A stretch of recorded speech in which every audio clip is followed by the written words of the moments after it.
Point number 27 that is economiser. इसको मैं आपको बहुत डिटेल में आज बताऊंगा, सारे कॉन्सेप्ट क्लियर हो जाएंगे, जितने भी हैं इकोनोमाइजर, पावर प्लांट्स के जो रीहीटर वाले हैं सारे क्लियर हो जाएंगे।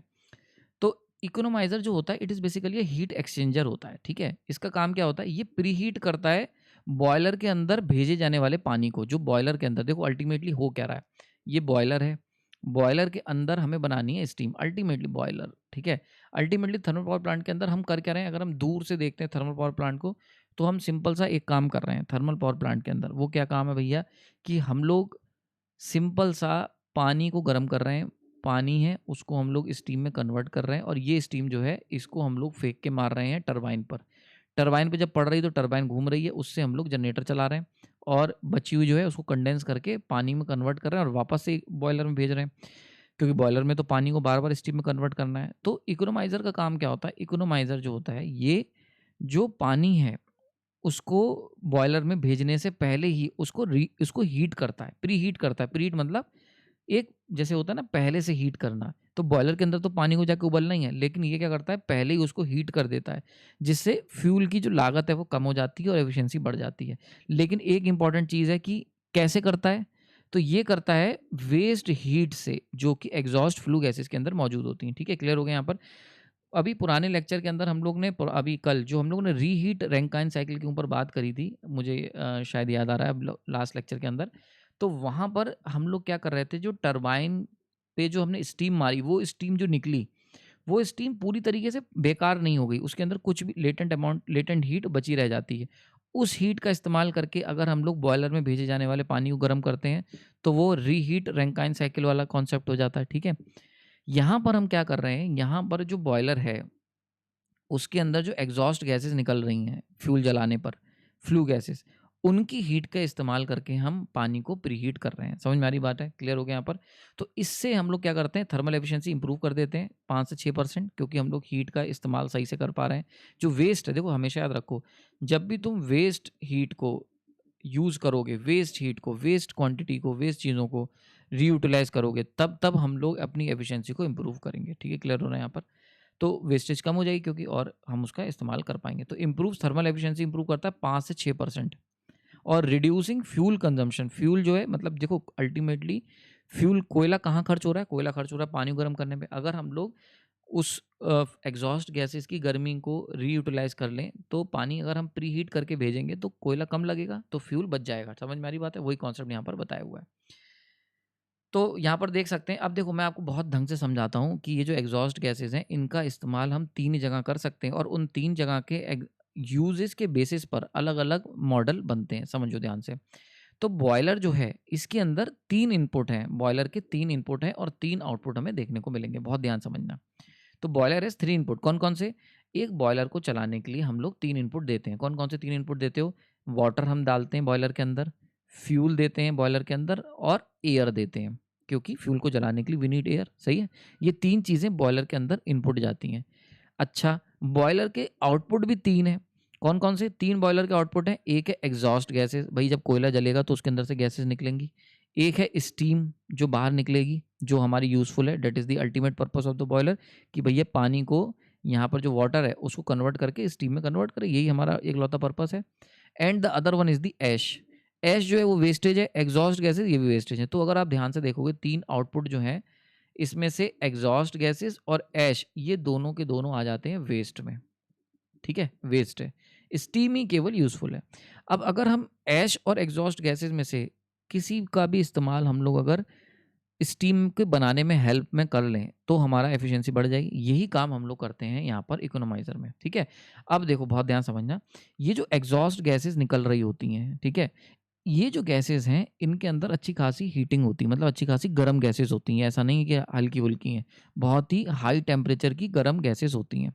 अब ये जो गर्म गैसेस हैं, ये जो गैसेस निकल रही हैं, हम इनको यूटिलाइज कर सकते हैं इन गैसेस को, ठीक है, टू हीट। मतलब ये जो इनके अंदर जो हीट है उसको हम इसको हम वेस्ट करने की जगह, एनवायरनमेंट में रिलीज करके वेस्ट करने की जगह हम इनको 3 तरीके से यूटिलाइज कर सकते हैं, ठीक है। कौन कौन से 3 तरीके हैं, सबसे पहला है वाटर, जो बॉयलर के अंदर जो हम वाटर भेज रहे हैं, अल्टीमेटली इनपुट जो वाटर का है, ठीक है, फीड वाटर इसको कहते हैं, इसको प्रीहीट करके ये काम करते हैं हम लोग इकोनोमाइजर से, ठीक है।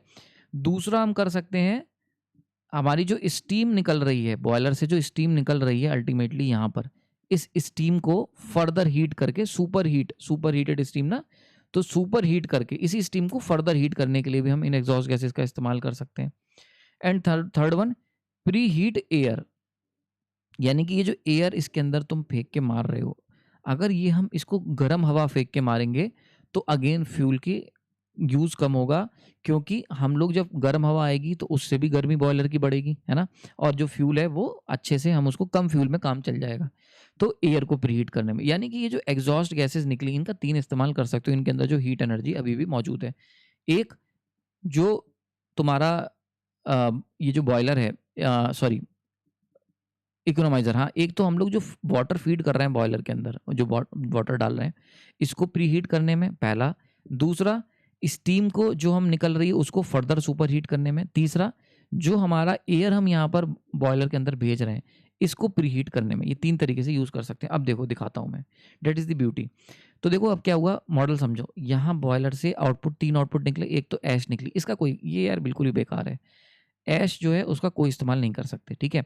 लेकिन अब एग्जॉस्ट गैसेस निकली, इन एग्जॉस्ट गैसेस को हमने वाया दिस फीडिंग वाटर, जो फीड वाटर था उससे हमने होके पास करवाया चिमनी में। यहाँ मान के चलते हैं चिमनी है जहाँ से एयर में एनवायरनमेंट में निकल गई। तो वाया दिस वाटर, जो कह सकते हो फीड वाटर है, वहाँ से पास करवा दिया तो पानी गर्म हो जाएगा। तो वो काम हो गया इकोनोमाइज़र का। इकोनोमाइज़र 5 से 6% तक की बॉयलर एफिशिएंसी इंप्रूव करता है। तो अब कभी ज़िंदगी में नहीं भूलोगे कि इकोनोमाइज़र क्या होता है, कहाँ काम करता है, ठीक है। यही एग्जॉस्ट गैसेस का अगर हमने इस्तेमाल स्टीम को रीहीट करने में कर दिया, स्टीम को गर्म करने में, तो वहाँ पे एंट्री होती है सुपर हीटर की। तो ये सिस्टम कहलाता है सुपर हीटर। तो सुपर हीटर अगर कोई आपसे पूछ ले, वो कॉन्सेप्ट मैंने कवर कर दिया कि बॉयलर के एग्जॉस्ट गैसेस से जो गर्मी निकली उसी का इस्तेमाल स्टीम को फर्दर हीट करने में कर दिया। इससे स्टीम की क्वालिटी बढ़ेगी, क्योंकि हम लोग जो वेट स्टीम, अगर बॉयलर के अंदर से जो स्टीम निकल रही है वो वेट स्टीम हुई तो उसको हम ड्राई कर लेंगे, अगर ड्राई हुई तो सुपर हीटेड कर लेंगे, ठीक है। तो अल्टीमेटली आप एफिशिएंसी बढ़ा रहे हो, तो improve the overall efficiency of the thermal power plant. And last one is the, इसी एग्जॉस्ट गैस का इस्तेमाल हम लोग जो एयर हम बॉयलर के अंदर फेंक के मार रहे थे उसको अगर हम गर्म करने पे करते हैं तो ये काम हो जाता है एयर प्री हीटर का। इंप्रूव दी कंबशन, देखो अल्टीमेटली अंदर क्या हो रहा है, फ्यूल का कंबशन हो रहा है तो वो इंप्रूव हो जाता है। एंड इंक्रीज 1% लगभग एफिशिएंसी बॉयलर की इंप्रूव होती है। तो बॉयलर की एफिशिएंसी इंप्रूव होगी तो साइकिल की भी हो जाएगी, ठीक है। Can reduce fuel consumption by 10%, 10% तक कोयला कम जलाना पड़ेगा, फ्यूल का कंजम्पशन 10% तक कम हो जाएगा।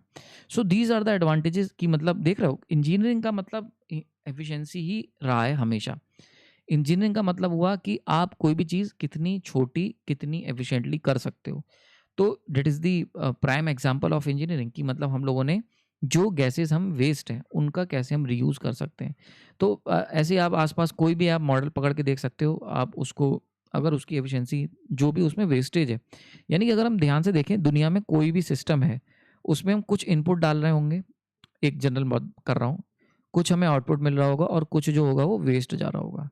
अब अगर तुम तगड़ा सिस्टम बनाना चाहते हो, अगर तुम इस वेस्टेज को थोड़ा भी, इस वेस्टेज का अगर तुम इस्तेमाल कर लो और उसको आउटपुट में जोड़ दो तो तुम इंप्रूव कर सकते हो एफिशिएंसी। यानी कि देखो ध्यान से, कोई भी तुम मॉडल पकड़ के देख लो, उसकी वेस्टेज पकड़ो कि वेस्टेज कहाँ हो रही है, और फिर देखो कि क्या हम इस वेस्टेज को हम किसी भी तरीके का रीयूजेबल फॉर्म में यूज़ कर सकते हैं, कैसे भी करके रीयूज़ कर सकते हैं, और उससे अल्टीमेटली आपकी सिस्टम इंप्रूव हो जाएगा। तो थर्मल पावर प्लांट जो हमारा भी चल रहा है, इसके अंदर हम लोगों ने कई जगहों पे ऐसा करते हैं, एग्जॉस्ट गैसेस को हम रीयूज़ करते हैं। स्टीम जो होती है उसकी जो बची हुई एनर्जी उसको रीयूज़ कर लेते हैं, और स्टीम की क्वालिटी फर्दर इंप्रूव करने के लिए हम लोग, याद है आपको इस तरीके का एक एडवांस वर्जन, ठीक है, याद आया, ये हम लोगों ने बनाया था, इसको हम यूज़ कर सकते हैं। मल्टी स्टेज सिस्टम होता है कि हम लोग हाई प्रेशर टरबाइन पे मारेंगे, देन उसके बाद जो होगी उसे रीहीट करेंगे, रीहीट सिस्टम होता है इस तरीके का। तो these are the different method जिनकी मदद से हम लोग इसको कर सकते हैं। रीहीट जो रैंकाइन साइकिल थी इम्प्रूव्ड वर्जन, उसके ऊपर भी बात करी थी हम लोगों ने। So these are the different method जो हम लोग इस्तेमाल करते हैं, ठीक है।